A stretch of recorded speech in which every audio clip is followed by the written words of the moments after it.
Chers amis, bonsoir et bon sabbat. Nous remercions le Seigneur pour toutes les grâces que nous avons reçues pendant la semaine.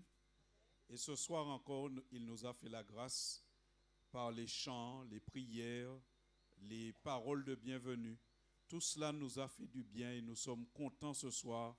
Et nous disons merci Seigneur de nous permettre d'être dans ta maison. Ce soir, nous sommes à notre dernier soir.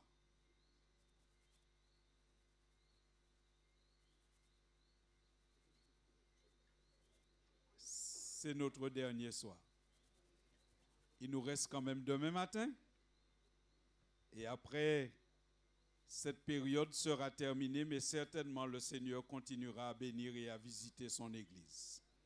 Donc je vous invite à continuer à participer à tout ce qui est annoncé dans l'Église pour que vous puissiez grandir dans la foi et vous soutenir les uns les autres.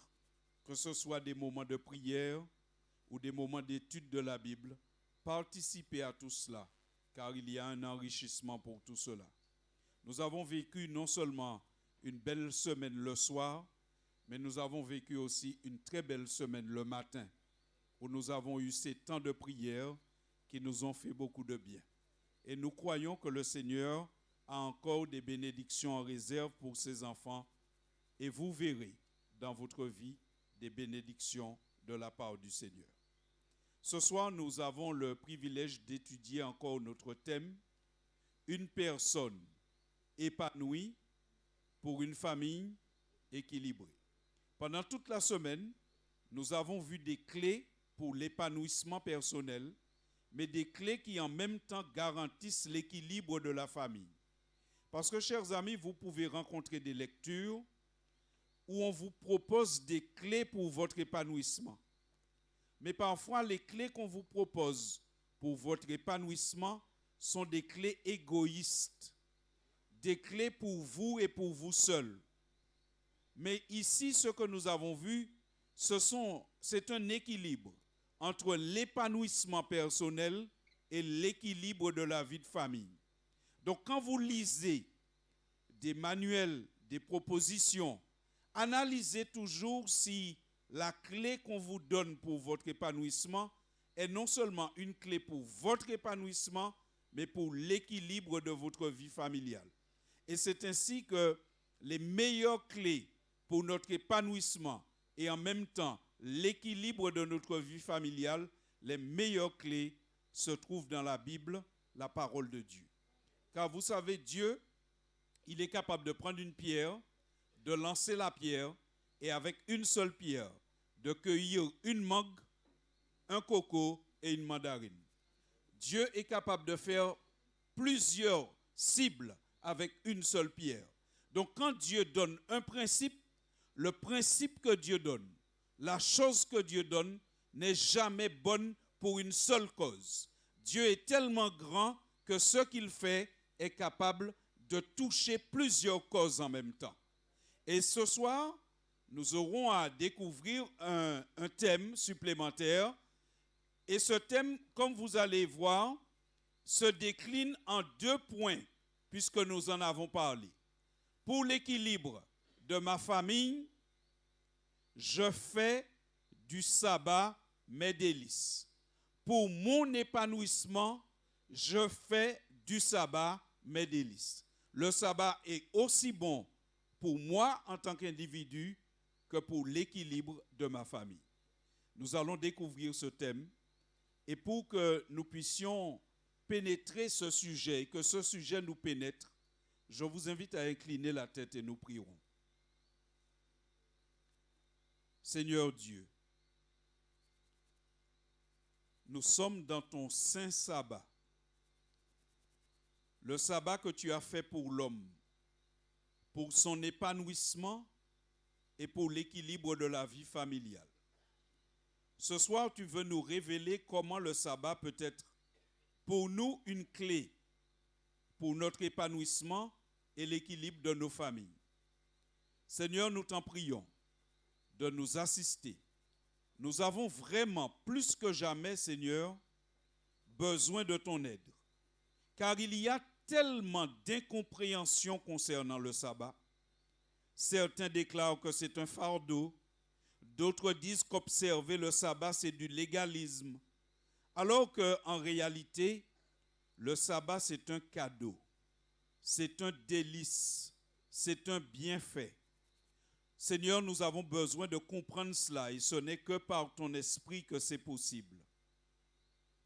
C'est pourquoi, Seigneur, nous prions pour que ton Esprit Saint vienne avec nous pendant ce temps d'étude.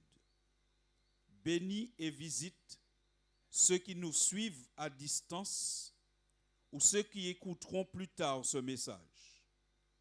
Bénis et visite nous qui sommes présents dans cette salle. Que ton Esprit Saint nous parle et nous instruise au nom de Jésus. Amen.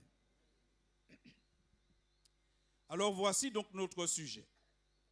Pour mon épanouissement, je fais du sabbat mes délices. Pour l'équilibre de ma famille, je fais du sabbat mes délices. Mais le sabbat, c'est quoi? La Bible répond en toute simplicité. La Bible dit que le sabbat est une institution divine qui existe depuis la création. Voici comment la Bible parle pour la première fois du sabbat. Dans le livre de la Genèse, mot qui signifie origine et développement. Le livre de la Genèse nous donne l'origine de l'homme et ses premiers développements. Et à l'origine de toute chose, la Bible dit, Dieu acheva au 7e jour son œuvre qu'il avait faite. L'origine de l'homme, l'homme est une créature divine. Dieu nous a créés. Nous ne descendons pas du singe, mais nous sommes le fruit de la volonté et de l'amour de Dieu. Nous ne sommes pas des accidents de l'évolution, nous sommes véritablement des êtres pensés, réfléchis, designés et voulus par le Seigneur. Au 7e jour, Dieu acheva son œuvre qu'il avait faite et il se reposa au 7e jour de toute son œuvre qu'il avait faite. La première fois que la Bible parle du sabbat, le premier concerné par le sabbat, c'est Dieu lui-même. Il se reposa. Le sabbat n'a pas été fait ni pour les Juifs ni pour les Adventistes. Le sabbat a été fait pour la relation entre Dieu et les hommes. Le premier à observer le sabbat, c'est Dieu lui-même. Lorsqu'un homme observe le sabbat, il ne fait que rejoindre Dieu. Dieu se repose le sabbat. Par conséquent, le sabbat est une institution divine qui existe depuis la création, qui a été donnée pour toute la famille humaine. Par conséquent, comment pourrais-je me dispenser du sabbat? La seule manière de se dispenser du sabbat, c'est de se dispenser de Dieu. Parce que Dieu est dans le sabbat. Dieu attend Adam et Ève dans le sabbat. Il le rencontre dans le sabbat. Toute personne qui aime Dieu aime rencontrer Dieu. Et le sabbat est un temps que Dieu nous donne pour le rencontrer de manière spéciale et particulière. Nous comprenons donc, qu'est-ce que le sabbat? Que le sabbat est un cadeau de Dieu pour la famille. Pourquoi disons-nous que le sabbat est un cadeau de Dieu pour la famille? Mes chers amis, qu'est-ce qui fait qu'on soit une famille? On est famille parce que les membres d'une famille ont besoin de passer du temps ensemble. On n'est pas famille seulement parce qu'on a le même sang. Sinon, un monsieur et une dame qui se marient ne seraient pas une famille. Puisque heureusement, quand un monsieur épouse une dame, ils n'ont pas le même sang. Donc ce n'est pas le sang qui fait de nous une famille. Lorsque deux personnes se marient, ils constituent une famille. C'est parce que ce sont des gens qui s'aiment, qui s'engagent et qui veulent passer du temps ensemble. Une des caractéristiques fondamentales de la famille, c'est le fait qu'on passe du temps ensemble. Regardez, c'est Jésus qui nous enseigne cette vérité. La Bible nous dit que Jésus avait un jour dans l'évangile de Marc au chapitre 3 et au verset 32, qu'il y avait une foule qui était assise autour de Jésus. Essayez d'imaginer la scène. Jésus étant quelque part, il enseigne, une foule est assise autour de lui. Et on vient lui dire, ta mère et tes frères sont dehors et te demandent. Est-ce que vous soulignez le contraste dans le verset? Il y a deux groupes.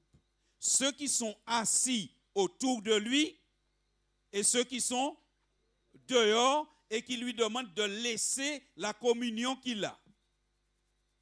Les gens qui sont assis à l'intérieur n'ont pas le même sang que lui. Tandis que ceux qui sont dehors ont le même sang que lui. Ta mère et tes frères. Et Jésus va nous donner une leçon, ainsi qu'à sa mère. Mais nous prenons la leçon pour nous aujourd'hui. Dans Marc 3, verset 34, c'est-à-dire le verset suivant, la Bible dit, puis jetant les regards sur ceux qui étaient assis autour de lui, Jésus dit, que dit-il? J'aimerais vous entendre. Que dit-il? Voici, que dit-il? Voici, dit-il, ma mère et mes frères. De qui parle-t-il quand il dit voici ma mère et mes frères? Ceux qui sont assis autour de lui. Mes chers frères, quand on donne un gène à une dame, on devient un géniteur. On n'est pas encore un papa. On devient un papa, c'est quand on accueille l'enfant, qu'on passe du temps avec lui et qu'on prend soin de lui. Ai-je besoin de répéter cela? C'est clair? On peut donc être géniteur sans être papa. Mais on peut aussi être papa sans être géniteur. C'est pourquoi il y a des familles où il y a des adoptions, ou alors ce sont des familles recomposées, des gens qui se marient et ils avaient déjà des enfants. Mais ils passent du temps ensemble, ils s'aiment et ils deviennent une famille. Et parfois, dans la famille recomposée, il y a plus d'amour. Parce qu'on n'a aucune autre obligation que l'obligation de l'amour. Par conséquent, chers messieurs, nous n'avons pas à nous limiter d'être des géniteurs. Nous devons devenir des papas. Dieu est notre géniteur, mais il est aussi notre papa. Lorsque nous prions, qu'est-ce que nous disons? Notre Père qui est aux cieux. Pourquoi Dieu est un Père? Est-ce que Dieu nous a créés un jour et il nous a abandonnés en disant débrouille-toi? Non, Dieu est constamment là avec nous. Jésus, quand il parle, il dit, voici, je suis avec vous jusqu'à la fin du monde. Tous les jours jusqu'à la fin du monde. Par conséquent, Jésus va introduire une notion importante. Il dit, puis jetant les regards sur ceux qui étaient assis autour de lui, voici ma mère, voici mes frères. Une famille a besoin de passer du temps ensemble. Si nous ne passons pas du temps ensemble dans une activité qui nous réunit et qui nous édifie, nous ne sommes pas encore une famille. Et il poursuit en disant, car quiconque fait la volonté de Dieu, celui-là est mon frère, ma soeur et ma mère. Mais mes chers amis, comment pouvons-nous faire la volonté de Dieu si nous ne connaissons pas la volonté de Dieu?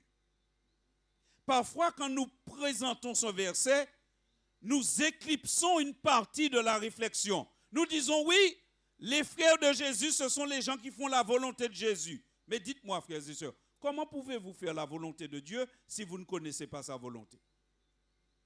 Donc, première étape, ce n'est pas faire sa volonté. Première étape, c'est passer du temps avec lui. Et j'aimerais lancer un appel à vous tous ici. nous ne pouvons pas passer une journée sans passer du temps avec Dieu. Il ne s'agit pas de faire à Dieu une prière WhatsApp, une prière 5G, ou ouais ou pas ouais. Ça va tellement vite que des fois Dieu te cherche. Quand tu dis bonjour Seigneur, Dieu dit oh laisse-moi écouter ce qu'il a à me dire.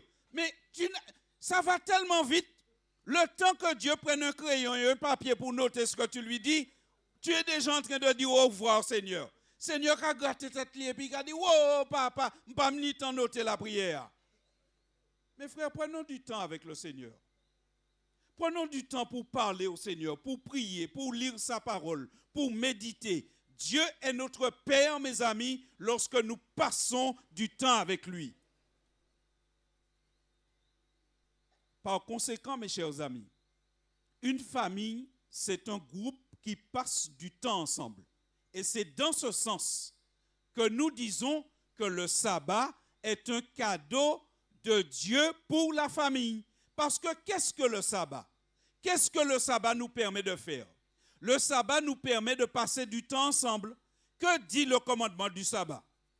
Tu travailleras 6 jours, mais le 7e jour est le jour du repos de l'Éternel. Tu feras, mais tu te reposeras et tu feras travailler ta famille. C'est ça que dit le commandement de Dieu? Non, tu te reposeras, tu ne travailleras pas, ni toi, ni même l'étranger qui est dans tes portes. Ça veut dire que le jour du sabbat, Dieu libère tout le monde de ses tâches. Dieu libère tout le monde du quotidien. Et Dieu dit, vous avez le temps d'être ensemble. Le sabbat est donc un cadeau de Dieu pour la famille. Parce que les membres de la famille ont besoin de passer du temps ensemble. Donc, je fais du sabbat mes délices. Mes chers amis, ne laissez personne vous dire que le sabbat est un fardeau. Ne laissez personne vous dire que observer le sabbat, c'est du légalisme. Observer le sabbat, c'est une bénédiction, c'est une délivrance, c'est une grâce, c'est un cadeau pour la famille. Donc, par conséquent, nous comprenons que le sabbat, c'est une bénédiction. Et donc, nous vivons le sabbat avec joie. Mais la Bible nous dit de ne pas seulement vivre le sabbat. La Bible nous dit de préparer le sabbat. Quand vous allez dans l'évangile de Luc au chapitre 23, nous avons là le récit de la mort et de la résurrection de Jésus dans l'évangile de Luc au chapitre 23. Et l'évangile de Luc au chapitre 23 nous fait savoir qu'une chose importante s'est passée à la croix. Jésus a été crucifié dès 9 heures du matin. Il a souffert et il a agonisé sur la croix jusqu'à 3 heures de l'après-midi. Lorsque Jésus a été déclaré mort sur la croix, vers 3 heures du matin, survient un homme qui s'appelle Joseph.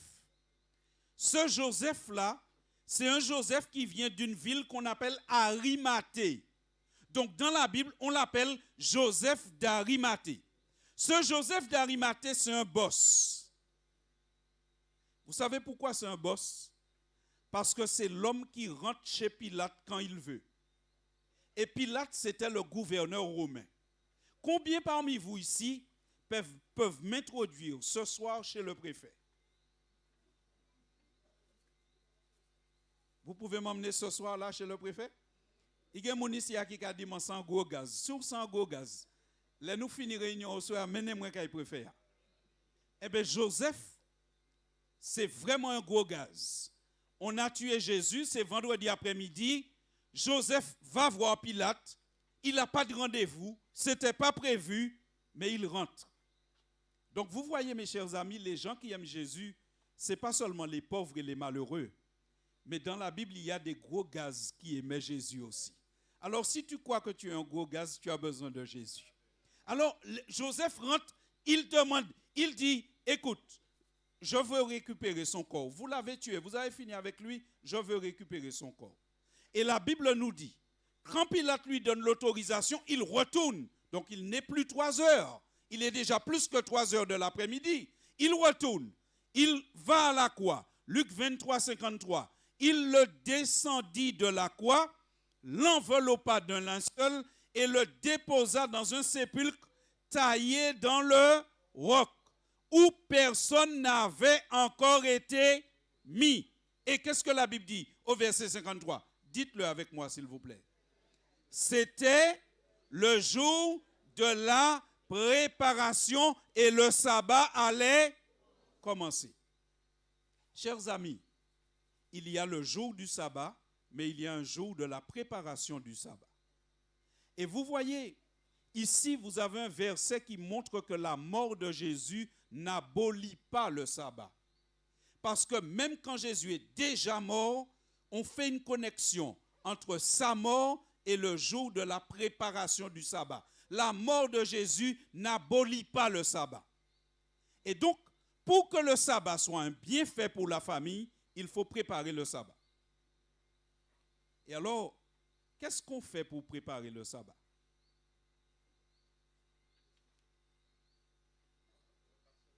On repasse les vêtements, bien, bonne réponse.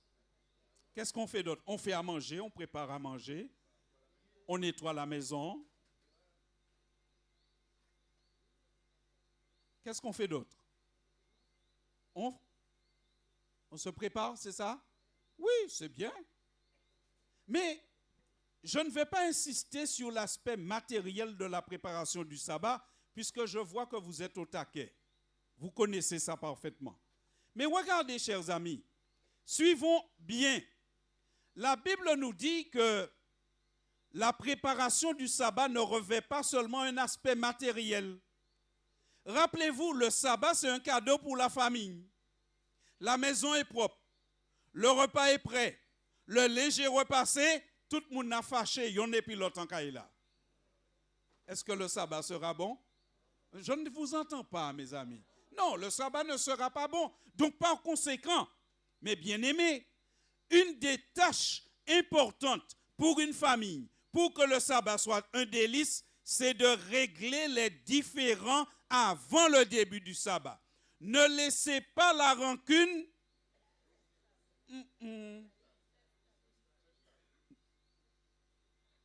Ne laissez pas la rancune s'installer, frères et sœurs. Regardez ce que la Bible nous donne comme conseil. La Bible dit dans Éphésiens 4 au verset 26, « Si vous vous mettez en colère, ne péchez point. Que le soleil ne se couche pas sur votre colère et ne donnez pas accès au diable. » Frères et sœurs, qu'on soit mécontent de quelque chose, c'est normal. Qu'on soit indigné, qu'on puisse avoir un sentiment de désapprobation. Mais nous fâcher, nous pas qu'à défâcher. Les heures et les jours passent, 3 semaines qu'on ne se parle pas. Vous trouvez que c'est quelque chose d'appréciable? On a eu une brouille et 3 semaines on ne se parle pas. On va jusqu'à ce couple qui était fâché, qui ne se parlait pas depuis plusieurs jours. Et le monsieur, tellement il est fâché avec sa femme, il a un avion à prendre le lendemain, il met un mot sur le chevet, « Réveille-moi demain à 5 heures, j'ai un avion. » Et demain, quand il était 5 heures, la femme a écrit un mot, « Réveille-toi, il est 5 heures. »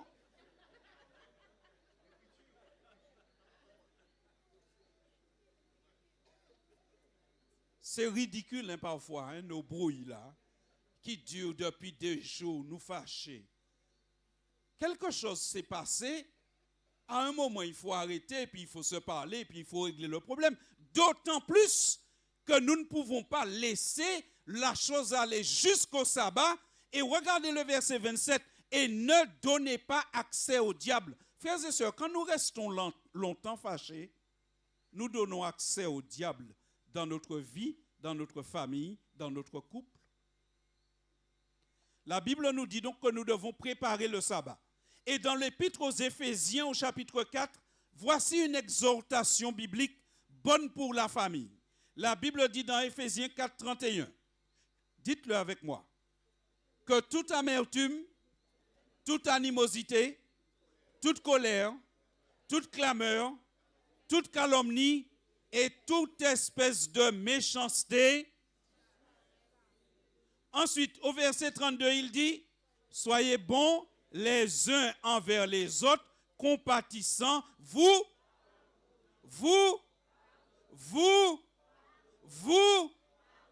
réciproquement, comme Dieu vous a pardonné en Christ.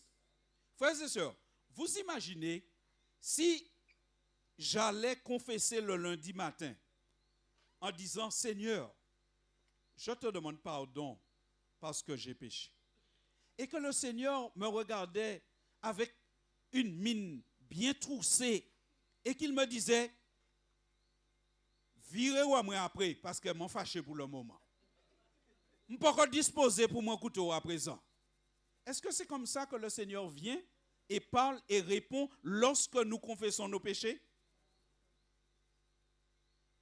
Frères et sœurs, dans la famille, j'ai presque envie de dire, ça va arriver qu'il y ait des malentendus.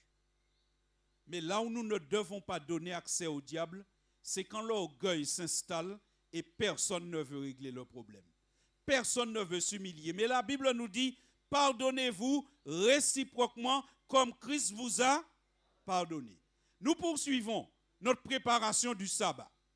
Pour préparer le sabbat, pour que le sabbat soit un délice, la Bible dit, réglez les différends, ne laissez pas la rancune s'installer, mais aussi valoriser quoi? Les réalisations de l'autre. Regardez le commandement du sabbat. Le commandement du sabbat commence par une attaque contre la fainéantise. Parce qu'il y a des gens qui n'observent pas le sabbat, mais il y a des gens qui font sabbat 7 jours sur 7.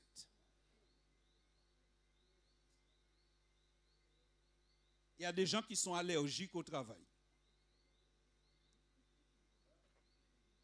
Il y a des gens qui font sabbat 7 jours sur 7. Ce n'est pas la volonté de Dieu. Hein?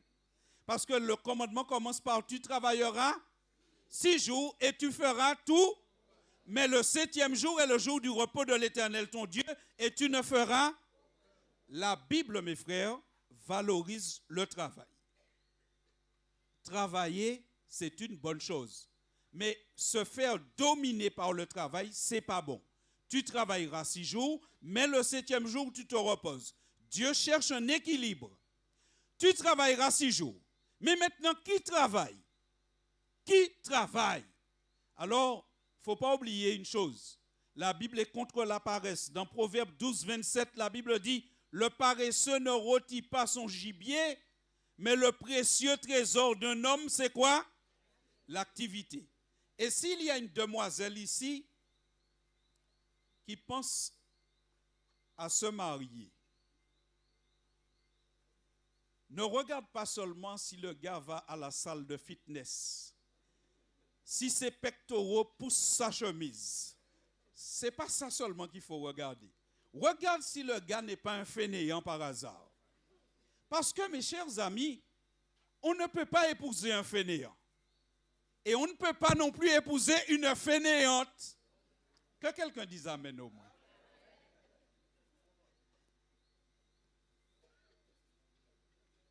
C'est bien quand une femme a de belles mains, pas vrai? Mais quand les mains sont tellement belles parce qu'elles ne touchent à rien, on peut se poser des questions, mes amis. La Bible nous dit que le précieux trésor d'un homme, c'est quoi? L'activité. Quand quelqu'un est actif, c'est une bénédiction pour lui, et c'est une bénédiction pour la société, et c'est une bénédiction pour sa famille. Mais la question encore, c'est qui travaille? Est-ce que c'est seulement celui qui quitte la maison le matin et qui ramène de l'argent? Est-ce que c'est seulement lui ou elle qui travaille? Mes chers amis, l'entretien de la maison et de la famille est un travail à valoriser. Vous avez des gens qui commencent le sabbat en disant, cette semaine j'ai fait ci, j'ai fait ça, j'ai fait ci, j'ai fait ça, j'étais à l'extérieur, j'ai dit ça à un collègue, j'ai fait ça, j'ai rempli tel dossier, je l'ai déposé, j'ai fini tel chantier. Il valorise ce qu'il a fait à l'extérieur. Et puis il y a quelqu'un dans la maison qui ne travaille pas à l'extérieur. Parce que, mes chers amis, il y a une phrase que nous devons bannir. Quand quelqu'un ne travaille pas à l'extérieur, il ne faut jamais dire « ma femme ne travaille pas ».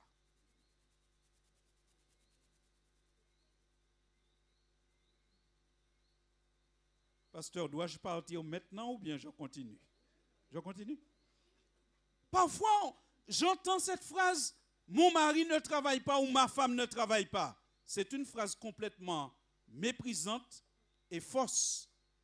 Quelqu'un dévalorisante, quelqu'un qui est à la maison et qui prend soin de la maison, de la famille, qui se dévoue pour nous, pour notre bien, quand on la présente en public, il ne faudrait pas dire « ma femme ne travaille pas ». Il faudrait dire « ma femme fait du bien à notre famille. Elle travaille, elle fait un travail incommensurable. » Chers amis, lorsque nous commençons le sabbat, si nous voulons que le sabbat soit un délice, il faut que tout le monde dans la maison se sente important, se sente valorisé et sente qu'il est un trésor dans les mains du Seigneur. Et quelqu'un qui ne travaille pas forcément à l'extérieur, mais qui travaille pour le bien de la famille, c'est quelqu'un qui travaille. Et tout le monde, tous les autres devraient lui verser un salaire.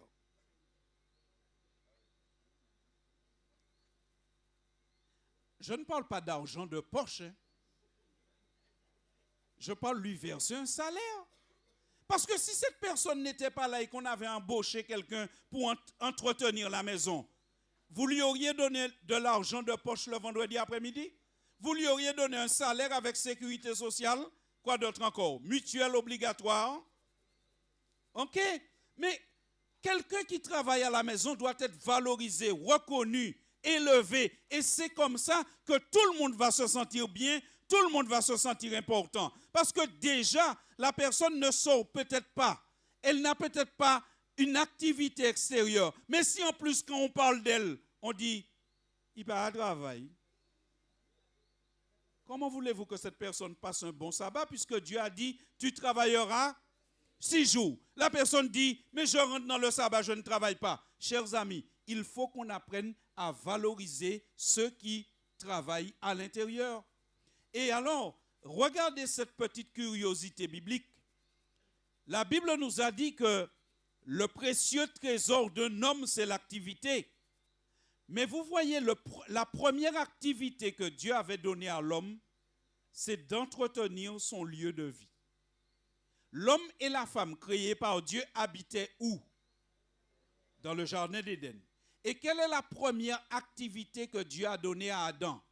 La Bible dit, l'Éternel prit Dieu l'homme et le plaça dans le jardin d'Éden pour le cultiver et pour le premier travail que Dieu a donné à Adam, c'est de garder le jardin, c'est-à-dire, en d'autres termes, entretenir son cadre de vie.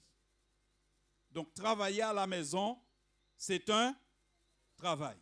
Alors, pasteur, on va arrêter la prédication maintenant et on va faire un petit moment syndical. Combien une personne qui travaille à la maison doit toucher? Bon, je ferme cette parenthèse. Nous devons préparer le sabbat. Nous devons préparer le sabbat pour que le sabbat soit un délice parce que c'est un cadeau de Dieu. Et donc, nous avons vu qu'il faut régler les différends, ne laissez pas la rancune s'installer, valoriser les réalisations de l'autre, mais nous touchons maintenant un dernier point pour ce soir. Vivez dans la confiance en Dieu. Le jour du sabbat, si on a une entreprise, on la ferme. Le jour du sabbat, on ferme ses cahiers et ses livres. Le jour du sabbat, on cesse de produire par soi-même et on dit au Seigneur, Seigneur, produis à ma place tandis que je t'adore. Le sabbat n'est pas un fardeau, n'est pas du légalisme. Le fardeau, c'est un témoignage de la confiance d'un homme, d'une femme, d'une famille, d'un jeune en Dieu.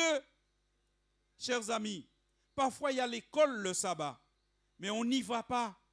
Est-ce que pour autant ceux qui ne sont pas allés à l'école le sabbat sont plus défavorisés que ceux qui y vont. Pas vrai.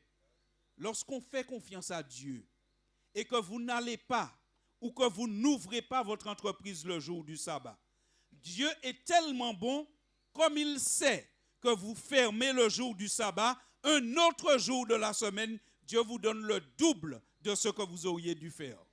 La Bible nous raconte cela dans le livre de l'Exode, au chapitre 16 et au verset 22. C'est le moment où Dieu donne la manne à ses enfants.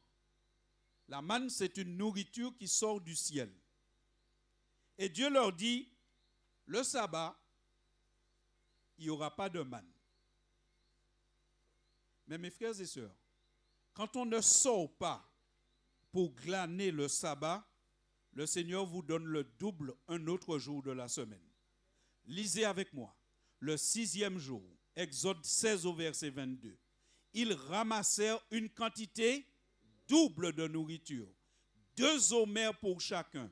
Tous les principaux de l'assemblée vinrent le rapporter à Moïse. Le sabbat, ce n'est pas du légalisme, c'est la foi. Le sabbat, c'est le salut par la grâce. Je compte sur un Dieu qui s'occupe de moi pendant que moi je m'occupe de l'adorer. Le temps que nous passons à adorer Dieu ou à lire la Bible ou à le servir n'est pas du temps perdu. Pendant que nous nous occupons de notre relation avec Dieu, Dieu s'occupe de nos affaires matérielles. Et nous le vivons de manière claire avec Jésus. Un jour, Jésus rencontre l'apôtre Pierre. L'apôtre Pierre n'était pas encore l'apôtre Pierre. Il était juste Pierre, un marin pêcheur. Le jour où Jésus rencontre Pierre pour la première fois, c'est au petit matin. Pierre revient d'une partie de pêche. Il a travaillé toute la nuit, mais il n'a rien pris. Alors il arrive au petit matin et il n'a qu'une envie. Attacher le bateau et aller dormir. Il a 2 raisons pour lesquelles il veut aller dormir. Premièrement, parce qu'il est fatigué. Il a passé toute la nuit sur la mer. Mais la deuxième raison pour laquelle il veut aller dormir, c'est qu'il a le moral dans les chaussettes. Il n'a rien pris. Il est abattu. Il est triste. Il est découragé. Et voici que Jésus s'approche. Et Jésus lui dit, Pierre, j'ai besoin de ton bateau pour prêcher. Mais la Bible ne nous dit pas ce que Pierre a eu comme réflexion. Mais toi, on ne sait pas pour Pierre, mais toi, quand Jésus te dit j'ai besoin de ton bateau pour prêcher, alors que tu es fatigué, tu as tes problèmes, tu ne sais pas comment tu vas payer tes factures, qu'est-ce que tu as tendance à lui répondre? Quand Jésus te dit j'ai besoin de toi, alors que tu sens que tu as déjà un tas de problèmes, un tas de trucs que tu n'arrives même pas à gérer, et Jésus me demande encore, qu'est-ce que tu as tendance à lui répondre? Qu'est-ce que nous avons tendance à lui répondre? La Bible nous dit tout simplement que Pierre lui a dit, ok, viens dans le bateau, utilise le bateau. Mais Jésus lui a dit, écoute, j'ai besoin du bateau, mais j'ai besoin de toi aussi. Il dit, ah bon? Il dit, oui, tu dois éloigner le bateau de la plage, et ainsi, je vais être debout dans le bateau, et la foule sera un peu plus loin, et je pourrai prêcher mieux. Alors Pierre a dû dire, waouh, il veut mon bateau, mais il veut que je reste là. Je suis fatigué, j'ai travaillé toute la nuit, j'ai rien pris. Il va m'imposer une prédication. Je me demande combien de temps Jésus prêchait.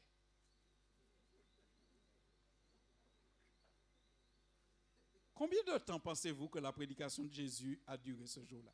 Guylaine, toi qui sais tout, dis-nous. Combien de temps tu penses? Il pouvait prendre tout son temps. Mais tout son temps-là, Pierre est fatigué. Et il a le moral dans les chaussettes. Et voici que Jésus commence à prêcher. On ne sait pas si c'est une demi-heure, on ne sait pas si c'est 1 heure, on ne sait pas. Je vais essayer ce soir une prédication de 3 heures pour voir qu'est-ce que ça fait. Non? Mais bon, Jésus prêche.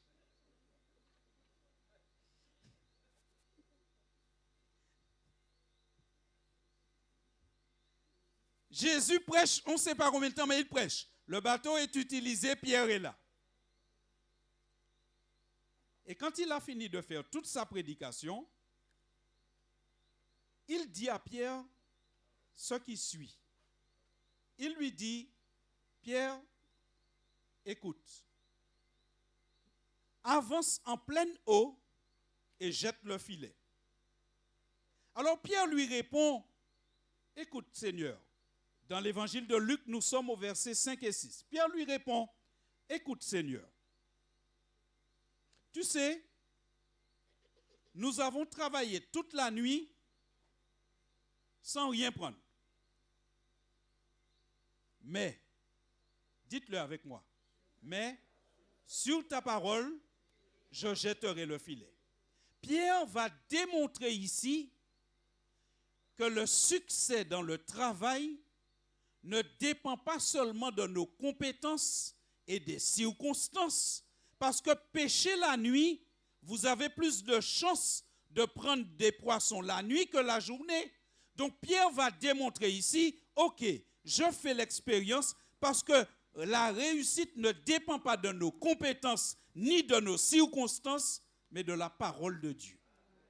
Alors, il dit, Seigneur, sur ta parole, je jetterai le filet.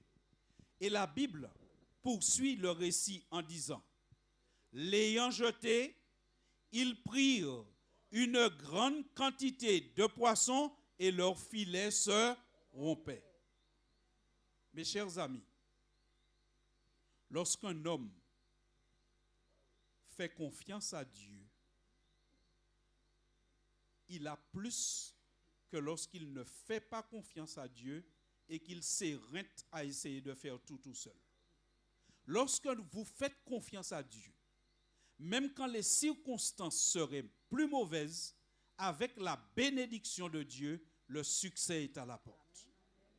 Alors Pierre dit, quand Jésus lui dit, jette ton filet, où est-ce qu'il jette son filet? Dans l'eau. Alors ce soir, frères et sœurs, vous et moi, nous sommes tous Pierre. Jetons-nous à l'eau sur la parole de Jésus. Pierre a jeté un filet dans l'eau et il a ramené beaucoup de poissons. Ce soir, jetons-nous à l'eau avec Jésus. Jetons-nous à l'eau sur la parole de Jésus. Fais confiance à Dieu. Jette-toi à l'eau avec le Seigneur. Que veut dire cette expression, se jeter à l'eau? Qu'est-ce que ça veut dire? Oser. Merci mon frère. Ose avec le Seigneur. Ose croire dans la puissance de Dieu. Ose croire que Dieu peut t'aider à aller plus loin. Ose croire que même si tu observes le sabbat, un jour en moins, mais avec ce jour en moins de business, tu auras plus. Tu auras un jour en moins de business, mais tu auras 24 heures de plus de bénédiction, de grâce et de partage avec le Seigneur. Chers amis, ose avec le Seigneur. Jette-toi à l'eau avec Jésus. Prends ce soir la décision de te jeter à l'eau. Alors, se jeter à l'eau, ça veut dire oser. Mais se jeter à l'eau, ça veut dire être baptisé. Car Jésus lui-même déclare dans Marc 16 au verset 16, « Celui qui croira et qui sera baptisé sera sauvé. » Croire, c'est le début. Être baptisé, c'est la suite. Et il y a encore une autre suite après le baptême, c'est la persévérance. Celui qui persévérera jusqu'à la fin sera sauvé. Quand on se baptise, on n'a pas fini, on commence. Quand on se baptise, c'est la ligne de départ. C'est le saut. Je me jette à l'eau avec le Seigneur. c'est le seau. Mais rappelle-toi l'histoire. Quand on se jette à l'eau sur la parole de Dieu, ce n'est pas pour ramener des coquillages. Quand on se jette à l'eau sur la parole de Dieu, c'est pour ramener une grande quantité de poissons. Le Seigneur veut nous bénir. Le Seigneur souhaite me bénir. Le Seigneur souhaite te bénir. Et lorsque j'ai compris ça, j'avais 24 ans, lorsque j'ai entendu ce message de Jésus qui me dit, Tony, jette-toi à l'eau. N'aie pas peur. À ce moment-là, chers amis, je travaillais comme mécanicien dans un garage. J'étais responsable de ce garage. Je ne me suis pas demandé est-ce que le patron va me licencier parce que je ne vais plus venir le sabbat. Je me suis jeté à l'eau avec le Seigneur. Et quand j'ai quitté ce travail pour aller étudier la théologie, le patron a dit à mon successeur, il a un seul problème. C'est son histoire de Dieu. Mais même quand je n'allais pas le sabbat, l'atelier fonctionnait pendant la semaine mieux que les autres où ça fonctionnait le sabbat. Mes chers amis, je vous en supplie, jetez-vous à l'eau avec le Seigneur. Tu es jeune, jette-toi à l'eau avec le Seigneur. Parce que si tu commences tôt avec le Seigneur, tu vas éviter bien des naufrages dans ta vie. Il y a des gens qui attendent d'être fracassés par la vie pour venir au Seigneur. Jette-toi à l'eau pendant que tu es jeune avec le Seigneur. Prends le Seigneur au sérieux tandis que tu es jeune. N'attends pas forcément que la vie t'ait déjà fracassé. Jette-toi à l'eau jeune avec le Seigneur. Et si par hasard, tu n'avais pas entendu ce message avant, ou tu ne l'avais pas capté, et que maintenant, ce soir, même quand tu es déjà âgé, n'attends pas qu'il soit trop tard.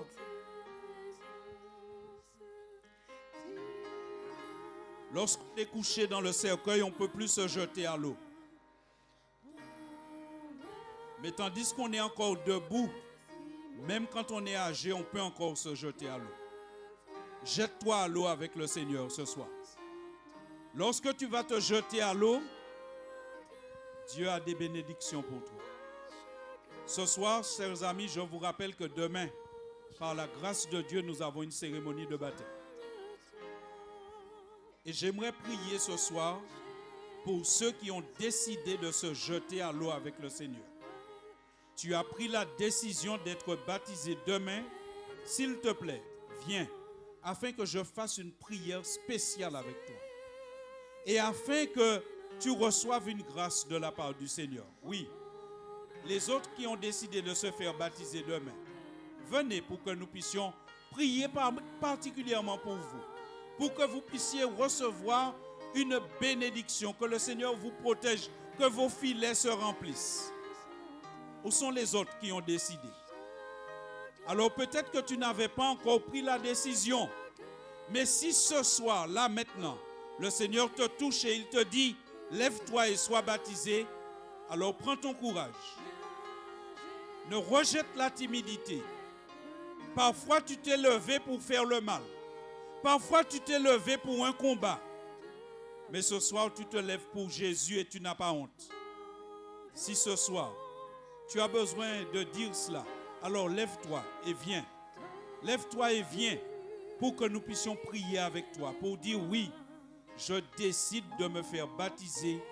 Je décide de me jeter à l'eau avec Jésus. Parce que c'est la clé du succès, la clé de la vie éternelle. Qui encore veut dire, Seigneur, je veux me jeter à l'eau avec toi? Il y aura, chers amis, d'autres cérémonies de baptême. Mais celle-là, vous l'avez déjà entre vos mains.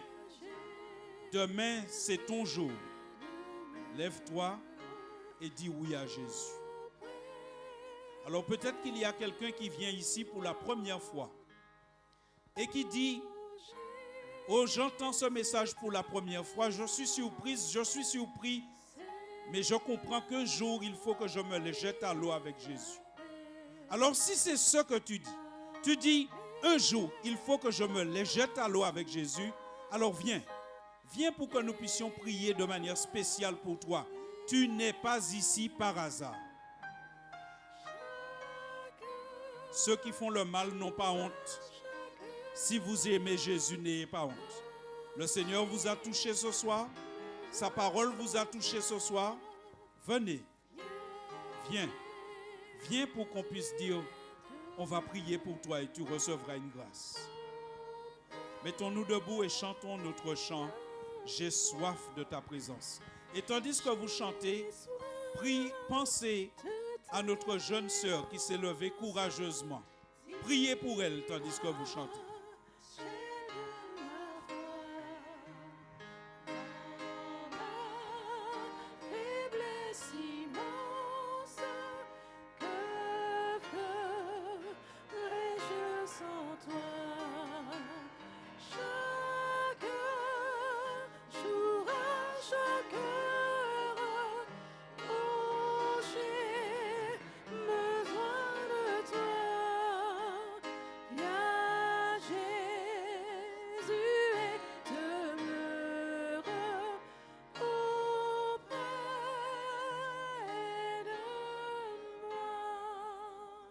Seigneur notre Dieu, notre Père, tandis que nous te prions maintenant, fais descendre un ange puissant dans cette salle. Un ange qui va venir chasser tout esprit de timidité de ce lieu. Un ange puissant qui viendra avec ta force et ta puissance pour éclaircir cette place et nous prendre par le bras pour que nous puissions nous avancer par Jésus. Seigneur, je te prie pour qu'une personne en ce moment même sente un ange le tenir par les bras pour lui dire, il faut avancer pour Jésus. Éternel, je te remercie parce que tu as fortifié Chana en ce soir. Et elle s'est levée pour toi bravement, courageusement, ne cherchant pas l'appui ou la désapprobation de quelqu'un, mais elle n'a écouté que son cœur où Jésus s'est installé. Merci pour Chana, Seigneur. Et je te prie dans ta grâce selon ta promesse de remplir son filet de nombreux poissons. Donne à Chana, Seigneur, des bénédictions au-delà de ses espérances. Augmente son intelligence et rend-la brillante dans ses études. Permets, Seigneur, qu'elle ait une bonne santé. Permets, Seigneur, qu'elle ait une force morale qui lui permette de dire non au mal et oui au bien. Permets qu'elle ne soit pas une personne influençable, mais que Chana devienne un leader au nom de Jésus. Seigneur, je te prie de donner à Chana ton Saint-Esprit, afin qu'un jour, ce qu'elle entend ce soir, elle le prêche à d'autres au nom de Jésus. Seigneur Dieu Tout-Puissant, je te prie pour tous ceux qui sont dans cette salle et qui n'ont pas eu ce soir la force de s'avancer, mais qui t'aiment au fond de leur cœur. Seigneur, s'il te plaît, bénis-les. Seigneur, s'il te plaît, fortifie-les. Et rappelle-leur que tu dis qu'un homme, une femme doit dire « Je n'ai point honte de l'évangile, car c'est une puissance pour le salut de quiconque croit. Je n'ai point honte de l'évangile, car c'est une puissance pour le salut de quiconque croit. » Seigneur, ceux qui font le mal n'ont pas honte. Ils s'affichent. Parfois même, ils revendiquent le mal qu'ils font. Ils s'affichent sur les réseaux en faisant le mal. Nous ne pouvons pas, Seigneur, céder à la peur et nous cacher parce que nous aimons Jésus. Seigneur, ce soir, je te prie de briser toute timidité. La Bible dit que l'Esprit de Dieu n'est pas un esprit de timidité, mais un esprit de force et de courage et de sagesse. Alors, Seigneur, ce soir, remplace la timidité par la force et le courage. Et permets que toute personne qui t'aime ici dans cette salle puisse s'avancer bravement dans sa vie pour Jésus. À partir d'aujourd'hui, Seigneur, permets que nous tous ayons la sagesse de jeter nos filets à l'eau sur la parole de Dieu. Permets que nous ayons la sagesse d'observer le sabbat et de préparer le sabbat. Parce que, Seigneur, c'est un cadeau pour la famille. Permets que nous ne soyons pas inquiets pendant le sabbat. Mais pendant le sabbat, Dieu s'occupe de nos affaires matérielles. Aide-nous, Seigneur, à vivre le sabbat avec joie. Pour que ceux qui nous entourent ne pensent pas que le sabbat, c'est un fardeau ou un carcan. Seigneur, permets-nous de sourire pendant le sabbat, d'être joyeux pendant le sabbat. Permets-nous de faire des activités en nature avec nos enfants le jour du sabbat. Permets-nous de nous récréer sainement le jour du sabbat et de nous réjouir dans la louange. Éternel, bénis ton peuple qui est venu ici ce soir et accorde-nous à chacun une intelligence pour comprendre et vivre le sabbat comme tu l'as institué. Maintenant, Seigneur, bénis chacun de nous. Parle à nos cœurs et continue de nous instruire au nom de Jésus et pour ta gloire. Amen. Chers amis, je voudrais que vous puissiez lever la main pour dire à Chana, nous allons continuer à prier pour toi. Que Dieu te bénisse, Chana. Le Seigneur a certainement un grand projet pour toi dans ta vie. Que le Seigneur soit avec toi. Que Dieu te bénisse.